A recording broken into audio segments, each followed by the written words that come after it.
ಇವ್ರ ಹೆಸರು ಆ್ಯಕ್ಚುಲಿ ಗಿರೀಶ್ ಅಂತ ಹೇಳಿ. ಆದರೆ ಯಾಕೆ ಜೋಗಿ ಮಾಡಿಕೊಂಡ್ರು ಗೊತ್ತಾ? ಇವರ ವೈಫ್ ಹೆಸರು ಜ್ಯೋತಿ ಅಂತ. ಇವ್ರ ಹೆಸರು ಗಿರೀಶ್. ಜ್ಯೋತಿಯಿಂದ ಜೋ ತಗೊಂಡು ಗಿರೀಶಿಂದ ಗೀ ತಗೊಂಡು ಜೋಗಿ ಅಂತ ಮಾಡಿಕೊಂಡು ಇವರು ಪತ್ರಿಕೆಗಳಲ್ಲಿ ಅಂಕಣಗಳನ್ನು ಬರಿಬೇಕಾದ್ರೆ ಜೋಗಿ ಜೋಗಿ ಅಂತ ಬರೆಯೋಕ್ಕೆ ಸ್ಟಾರ್ಟ್ ಮಾಡಿ ಇವತ್ತು ಅವರ ಪೆನ್ ನೇಮ್ ಇದಾಗಿದೆ. ಅಕೌಂಟೆಂಟ್ ಆಗಿ ಕೆಲಸ ಮಾಡಿಕೊಂಡಿದ್ದು, ಆಮೇಲೆ ರವಿ ಬೆಳಗೆರೆ ಸರ್ ಅವರ ಒಂದು ಪತ್ರಿಕೆಯಲ್ಲಿ ಸಂಪಾದಕರಾಗಿ ಕೆಲಸ ಸೇರಿಕೊಂಡು ಆಮೇಲೆ ಕನ್ನಡಪ್ರಭದಲ್ಲಿ ಕೆಲಸ ಮಾಡ್ತಾ ಇವತ್ತು ನಿಜವಾಗ್ಲೂ ಪುಸ್ತಕ ಲೋಕಕ್ಕೆ ಬಹಳಷ್ಟು ಉತ್ತಮವಾದ ಪುಸ್ತಕಗಳನ್ನು ಕೊಟ್ಟಿದ್ದಾರೆ. ವ್ಯಕ್ತಿತ್ವ ಅಂತ ಏನಿದೆ, ತುಂಬಿದ ಕೊಡ ತುಳುಕಲ್ಲ ಅಂತ ನಾವೇನು ಕೇಳಿದ್ದೀವಿ, ಅಂತಹ ಒಂದು ವ್ಯಕ್ತಿ ಅಂತ ಹೇಳ್ಬೋದು.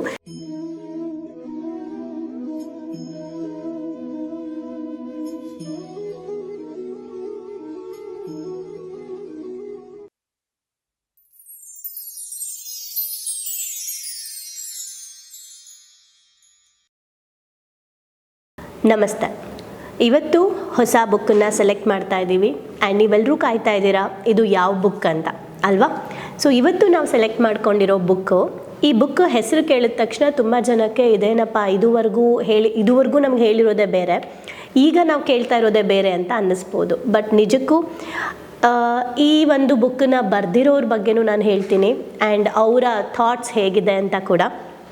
ಈ ಬುಕ್ಕಿನ ಹೆಸರೇನು ಅಂದರೆ ತಂದೆ ತಾಯಿ ದೇವರಲ್ಲ, ಪೂಜಿಸಬೇಡಿ ಪ್ರೀತಿಸಿ. ಎಷ್ಟು ಚೆನ್ನಾಗಿದೆ ಅಲ್ಲ? ತಂದೆ ತಾಯಿ ದೇವರ ಸಮಾನ ಅಂತ ನಾವು ಕೇಳಿದ್ದೀವಿ, ಬಟ್ ತಂದೆ ತಾಯಿ ದೇವರಲ್ಲ, ಪೂಜಿಸಬೇಡಿ ಪ್ರೀತಿಸಿ ಅಂತ ಹೇಳ್ತಾ ಇದ್ದಾರೆ. ಅದ್ಭುತವಾದ ಪುಸ್ತಕ.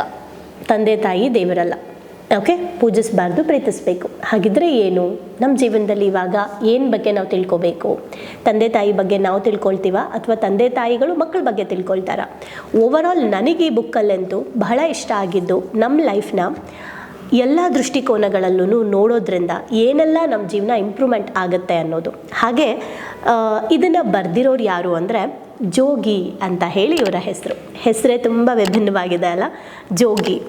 ಆ್ಯಕ್ಚುಲಿ ಇವ್ರ ಬಗ್ಗೆ ಒಂದು ತುಂಬ ಖುಷಿಯಾಗೋ ವಿಚಾರ ಏನಂದರೆ, ಇವರು ಕನ್ನಡ ಸಾಕಷ್ಟು ಚಿತ್ರಗಳಿಗೆ, ಓಕೆ, ಫಿಲಿಮ್ಗೆ ಸಂಭಾಷಣೆಕಾರರು ಕೂಡ ಹೌದು. ಸಂಭಾಷಣೆನ ಬರೆದಿದ್ದಾರೆ, ಲೇಖಕರೂ ಹೌದು.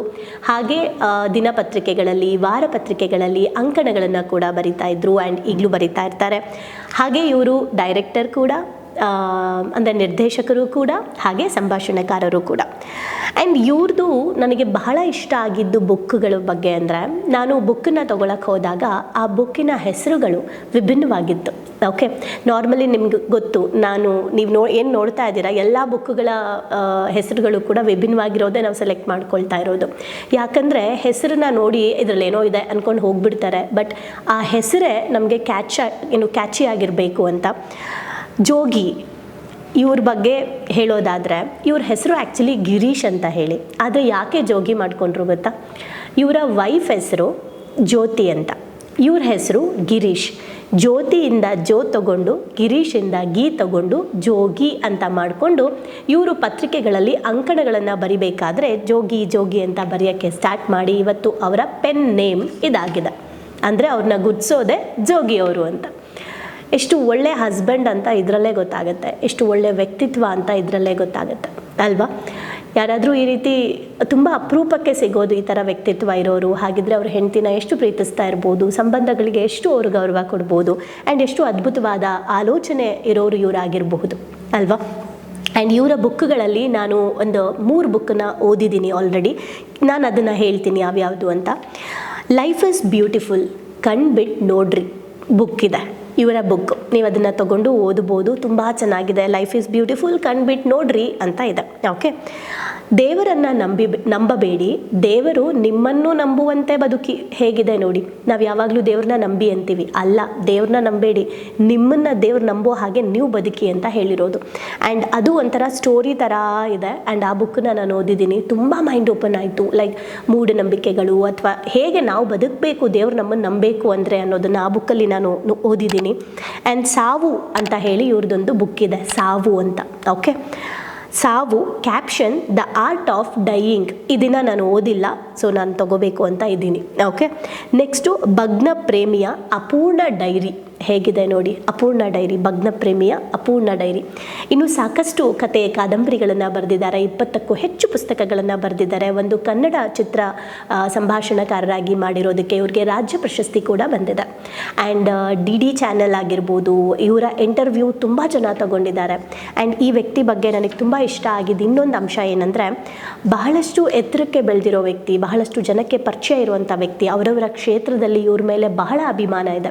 ನಾವು ದೀಪಾ ಹಿರೇಗುತ್ತಿ ಮ್ಯಾಮ್ ಪುಸ್ತಕವನ್ನು ಓದಬೇಕಾದ್ರೆ ನಾನು ಜೋಗಿ ಸರ್ ಅವರ ನಂಬರ್ ಸಿಗುತ್ತಾ ಅಂದಾಗ ದೀಪಾ ಹಿರೇಗುತ್ತಿ ಮ್ಯಾಮ್ ಹೇಳಿದ್ದೇನೆಂದರೆ, ಅಂದರೆ ನಮ್ಮ ಸೋಲೆಂಬ ಗೆಲುವು ಪುಸ್ತಕದ ಆಥರ್ ಜೋಗಿ ಸರ್ ನಂಬರ್ನ ಕಳಿಸ್ಬಿಟ್ಟು ಅವರು ಯಾವುದೇ ಹೊಸ ಪ್ರತಿಭೆಗಳನ್ನು ಖಂಡಿತ ಪ್ರೋತ್ಸಾಹ ಮಾಡ್ತಾರೆ, ತುಂಬ ಗೈಡೆನ್ಸ್ ಕೊಡ್ತಾರೆ, ತಗೊಳ್ಳಿ, ನನಗೂ ಅವರು ಸಾಕಷ್ಟು ಪ್ರೋತ್ಸಾಹ ಮಾಡಿದ್ದಾರೆ ಅಂತ ಹೇಳಿ ಅವ್ರ ನಂಬರ್ ಕೊಟ್ಟರು.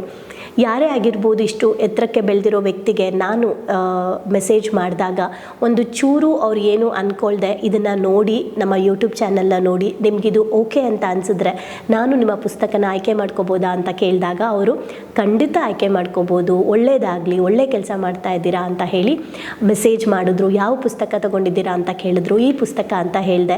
ಸೊ ಆಲ್ ದಿ ಬೆಸ್ಟ್ ಅಂತ ಹೇಳಿ ವಿಶ್ ಮಾಡಿದ್ರು. ಸಾಧ್ಯ ಆದರೆ ಅವ್ರ ಹತ್ರ ಕೂಡ ಒಂದು ವಿಡಿಯೋನ ತೊಗೊಳ್ಬೇಕು ಅಂತ ಇದ್ದೀನಿ, ನೋಡೋಣ. ರಂಗಸ್ವಾಮಿ ಮೂಕನಹಳ್ಳಿ ಅವರು ಬ್ಯುಸಿ ಇರೋ ಕಾರಣ ನಮಗೆ ಲಾಸ್ಟ್ ಬುಕ್ಕಿನ ವಿಡಿಯೋ ಸಿಗಲಿಲ್ಲ.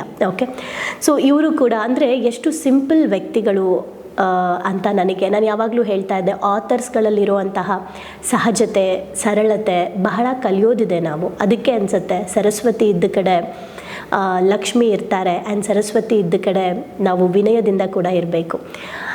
ಬರೀ ಬುಕ್ಕಲ್ಲಿ ಬರೆದಿರೋದು ಅಲ್ಲ, ಅದ್ರ ಪ್ರಕಾರ ಜೀವನ ನಡೆಸ್ತಾ ಇರ್ತಾರೆ. ನಿಜವಾಗ್ಲೂ ಸರ್ ತುಂಬ ತುಂಬ ತುಂಬ ಥ್ಯಾಂಕ್ ಯು ನನಗೆ ಈ ಬುಕ್ಕನ್ನ ಓದೋದಕ್ಕೆ ಪರ್ಮಿಷನ್ ಕೊಟ್ಟಿದ್ದಕ್ಕೆ.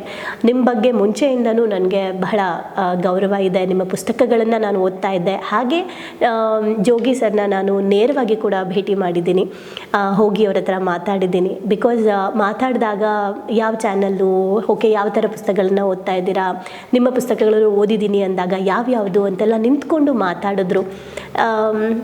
ಅವತ್ತು ಜಯಂತ್ ಕಾಕಿಣಿ ಸರ್ ಆಗಿರ್ಬೋದು, ಎಲ್ಲರನ್ನೂ ನಾವು ಭೇಟಿಯಾಗಿದ್ವಿ. ವೀರಲೋಕ ವೀರಕಪುತ್ರ ಶ್ರೀನಿವಾಸ್ ಸರ್ ಅವರ ಬರ್ತ್ಡೇ ದಿನ ನಾವೆಲ್ಲ ಒಂದು ಕಡೆ ಭೇಟಿಯಾಗಿದ್ವಿ. ಸೊ ಆಗ ಅವರ ಸಿಂಪ್ಲಿಸಿಟಿ, ಅಲ್ಲಿಂದ ಕಲ್ತಿದ್ದು ಏನಂದರೆ ಎಷ್ಟು ಸರಳ ಜೀವಿಗಳು ಅಂತ ಹೇಳಿ. ಸರಳತೆಯಲ್ಲಿ ನೆಮ್ಮದಿ ಇದೆ, ಈ ಥರ ನಾವು ಓದಿರೋದು ನೋಡಿದ್ದೀವಿ. ಬಟ್ ಅದೇ ರೀತಿ ಬದುಕಿರೋರನ್ನ ನೋಡಬೇಕು. ಆ್ಯಂಡ್ ಆ ರೀತಿ ಬದುಕೋಕೆ ನಾವು ಕೂಡ ಅವರಿಂದ ಕಲಿಯೋದು ತುಂಬ ಇದೆ. ಹೇಳ್ತಾ ಹೋದರೆ ಇವ್ರ ಬಗ್ಗೆ ತುಂಬ ಹೇಳ್ಬೋದು. ತುಂಬ ತುಂಬ ತುಂಬ ಖುಷಿ ಇದೆ. ಅಕೌಂಟೆಂಟಾಗಿ ಕೆಲಸ ಮಾಡಿಕೊಂಡಿದ್ದು, ಆಮೇಲೆ ರವಿ ಬೆಳಗೆರೆ ಸರ್ ಅವರ ಒಂದು ಪತ್ರಿಕೆಯಲ್ಲಿ ಸಂಪಾದಕರಾಗಿ ಕೆಲಸ ಸೇರಿಕೊಂಡು, ಆಮೇಲೆ ಕನ್ನಡಪ್ರಭದಲ್ಲಿ ಕೆಲಸ ಮಾಡ್ತಾ.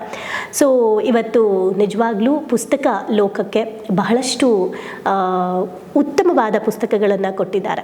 ವ್ಯಕ್ತಿತ್ವ ಅಂತ ಏನಿದೆ, ತುಂಬಿದ ಕೊಡ ತುಳುಕಲ್ಲ ಅಂತ ನಾವೇನು ಕೇಳಿದ್ದೀವಿ, ಅಂತಹ ಒಂದು ವ್ಯಕ್ತಿ ಅಂತ ಹೇಳ್ಬೋದು. ಸೊ ಇದಿಷ್ಟು ಕೂಡ ಇವರ ಬುಕ್ಕಿನ ಪರಿಚಯ ಮತ್ತು ಈ ವ್ಯಕ್ತಿಯ ಪರಿಚಯ ಮಾಡಿದೆ. ತಂದೆ ತಾಯಿ ದೇವರಲ್ಲ, ಪೂಜಿಸಬೇಡಿ ಪ್ರೀತಿಸಿ ಅಂದರೆ ಹೇಗೆ, ಯಾಕೆ ಅನ್ನೋದನ್ನು ನಾವು ನಾಳೆಯಿಂದ ಚಾಪ್ಟರ್ಗಳನ್ನ ಸೆಲೆಕ್ಟ್ ಮಾಡ್ತಾ ಹೋಗೋಣ.